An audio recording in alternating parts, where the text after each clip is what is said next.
What's up, NBA fan? What's up, all sports fans? This your boy JB, host of the Behind the Bench. Just want to give a shout out to the rest of the crew who has been producing great content for our supporters. And for everyone who's tuning in, I hope that you support Behind the Bench, become a subscriber, and help make this show the best that it could be. And I hope that everyone has had a great holiday and continue to have a great holiday season. And with your support, this channel has generated over 100,000 views, which was our goal by year's end.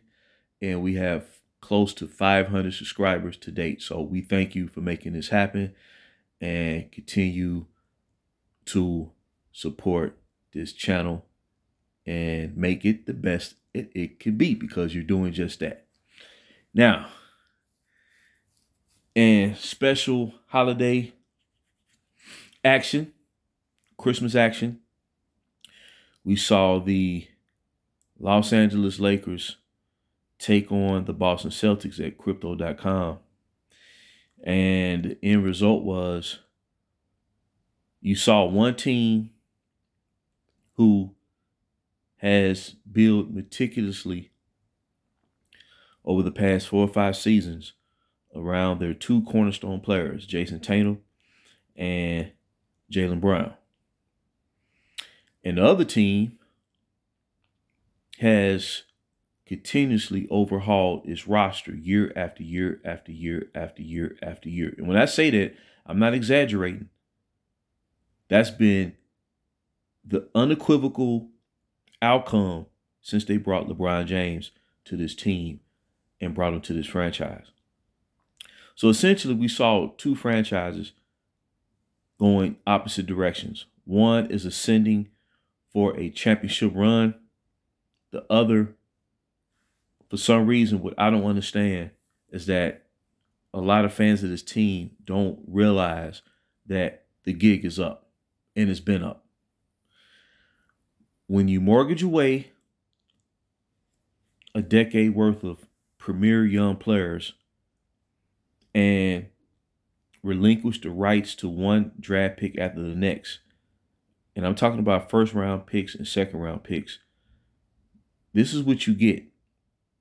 A situation where during this past offseason, when the Lakers signed all these free agents, these young players, unproven players, you know, the talking head said that the Lakers had the best offseason of any team, of any of the other 29 teams in the NBA. But when you really understand what professional basketball is all about, and when you understand the landscape, and when you can anticipate teams that are on the rise, teams that are headed in the right direction versus teams that are in win-now mode, you can pretty much, it's not about a prediction, but you can reach the proper conclusion. And the conclusion should be that the Lakers, it's not even about their championship window being closed. It's about what they did to pursue that 1 year of success during the 2019-2020 season. And contrary to popular opinion, you know, once the Lakers acquired Anthony Davis, which they mortgaged the future to do so, well, of course, when you throw all your chips in the middle of the table, and they've been throwing their chips in the middle of the table every single year, and pretty soon, eventually, there will be no more chips to do that. That's where the Lakers are at. So, of course, when you mortgage everything away and go for broke that one season, you will have a good record. And you may win, but it's not based off of true team building. See, that's what the Celtics are doing. That's what the defending champion Denver Nuggets did over 5-6 years. That started with drafting Nikola Jokic in the second round, mind you, during I believe that was the 2015-2016 season. And Years later, they became champions. First time winning a championship in their franchise history. And as we speak, the Denver Nuggets are now on a nice little roll with a record of 22-10, second place in the Western Conference, only behind the Minnesota Timberwolves. Right? So when you have followed a franchise for as long as I've chose to do and had opportunity to do for decades, you know true championship basketball when you see it, or a true championship run. And each instance where the Lakers won, I'm talking about like a long-standing championship run, they did so by building. That's how they created Showtime. That's how they created Kobe and Shaq. And then when they acquired Paul Gasol, the Lakers were 30-11 during that point of the 2007-2008 season. They didn't mortgage anything away. They added their final piece to the puzzle. So here we are in tonight's action, where one team is clearly better than the next. And then you have fans of the Lakers, and I get it. Everybody wants to see their team win. But what they're not understanding is to produce that season, which turned out to be a bubble championship, the franchise mortgaged itself off to do that. That's not real team building. So what happens is, instead of going through the natural progression, which the Lakers should have continued building around that young core, the original young core, the Brandon Ingram, the Julius Randles, the Kuzmas, the Zubac's, the Jordan Clarksons, even Lonzo Ball, who had a solid rookie season. If you go back and look at Lonzo Ball's rookie season, it mirrors that of Jason Kidd. I'm talking about across the stat line: points per game, assists per game, rebounds per game. And actually, Lonzo Ball played a better defense as a rookie than Jason Kidd did. The stats prove it. So instead of continue building around your young core and taking that progression stage by stage, essentially what happened was the Lakers pursued winning to such a degree where the year they won, they wasn't supposed to win. So what happens is, when you go that shortcut route, you're giving the impression that that approach works, but it really didn't. And so now, if you base your perception of where the team is at off of the outcome of the season that turned into the bubble, where you're going to miss the mark every time. Because if you refer back to the bubble, you're going to tell yourself, well, that was the magic formula. We need to get back to that. But what fans not understanding is the players that they brought in for that 1 year, that roster was already the oldest team in the league. So there's no way in the world that the team was going to last. That's why they've had to overhaul the roster. But when you have your real players out there that's young, you build accordingly. And more often than not, the moves you make once you establish that foundation will be the appropriate move. It will be the correct move. But basically, every move that the Lakers have made after that bubble season has been the wrong move. And that's why these moves don't last. And that's why they've had to overhaul the roster every year. So you're already operating behind the 8 ball when you sign a 34-year-old player to a 4-year deal initially, which is now turned into a 6-year deal.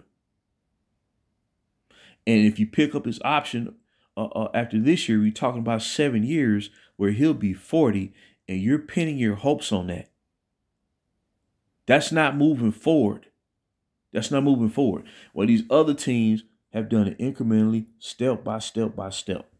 And as a result, the standings show that the teams that's building properly, they sit atop the Western Conference. The Minnesota Timberwolves, the Denver Nuggets, the Oklahoma City Thunder, the Sacramento Kings.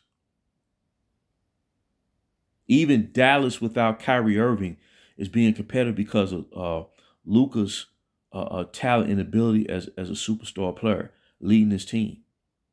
New Orleans Pelicans, their inconsistency basically is they have all the talent, but now they're going through that stage where they have to understand whose role is best suited for each player on the team. That, to me, that's what they're going through right now. Once they get their roles established, then they'll take off, right? So all these teams basically that's going for broke and win now in an old holiday roster, their window is about as wide as the distance between your thumb and your index finger, which is practically zilch. And that's where the Los Angeles Lakers are at. So right after this game, you saw fans say, well, we need to go all in. We don't stand up to Boston. We have to go all in. What they don't understand is they've been going all in for 5 years straight, going on the 6th season. Where is it getting them? So when you say go all in, what that signals is, what you're really saying is, continue to mortgage away your future that you no longer possess. That's what that means. That's what that means. But the more you do that, the further you're going to descend down the standings, and the worse off you're going to be when all this is finally over. They're not championship caliber. They wasn't a championship caliber team last year. They wasn't a championship caliber team the year before that. And they was not a championship caliber team the year after the bubble. Because they mortgaged everything away. And you're trying to continue engineering your offensive attack behind a player who's 39 years old. 39 years old. So they can't blame Anthony Davis because, contrary to popular belief, even though Anthony Davis had an injury history before he was traded to the Lakers, ever since returning back from that foot injury midway last season, AD has been pretty healthy. He's given them the production this season, and they're still losing. So the explanation as to why the Lakers have not succeeded since the bubble, people will say because of injury. That's not it. What's happening is the longer you try to prolong this effort out year after year after year, you're bringing in lesser caliber players every season, because once you go through one round of players and get rid of them, the only players that are really going to be available are lesser tier players. Because these franchises they're re-signing their star players to multi-year extensions, 4 or 5 years. So these superstars not going to be around. And plus the Lakers have exhausted all assets in order to try to bring someone in. Because in a 3-year span, they traded for 2 superstar franchise players, Anthony Davis and then Russell Westbrook. That's not normal within itself. Boston has incrementally made these moves, and now they have a big man who can score at that position in Porzingis. And I'm not saying Boston gonna win the title because I'm not based off of this game, but they're clearly better than the Lakers. And they very well could win the East this year, but I'm sure the Milwaukee Bucks will have something to say about that. I think the 2 best teams in the Eastern Conference are Boston and Milwaukee.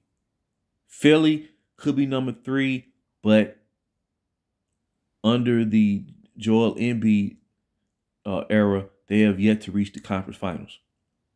Until they do that, I don't think they can be considered a serious challenger to winning the championship. I just don't see that. So at the end of the day, in closing, the gig is up for the Lakers, man.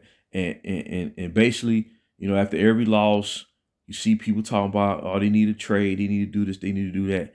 They've been trading players left and right since they brought this dude to the team. What more can they do? What more are they supposed to do when they've done more than what they should have been doing? See, that's the point. You can't blame the front office. They've done everything that this guy wanted. Everything. Even when it's against the franchise's best interest long-term after all this is over. Because best believe, when all this finally ends, won't be hearing no trade talks every day. Whatever lineup that you start the season with, is pretty much the same lineup that you're going to roll with throughout the course of the season, which should be the case anyway. So hopefully after this season, the Lakers regain control of their franchise, man, and before it gets to the point of no return. Because if they make another move to try to bring another superstar in, now what you're saying is, you know, the franchise going to be down and out for a very, very, very, very long time. That will carry over until the middle part of next decade. That's what we're looking at if they try to continue this effort, this producing empty results. And as I said, outside that one season, they cannot win 50 games. They cannot win 50 games.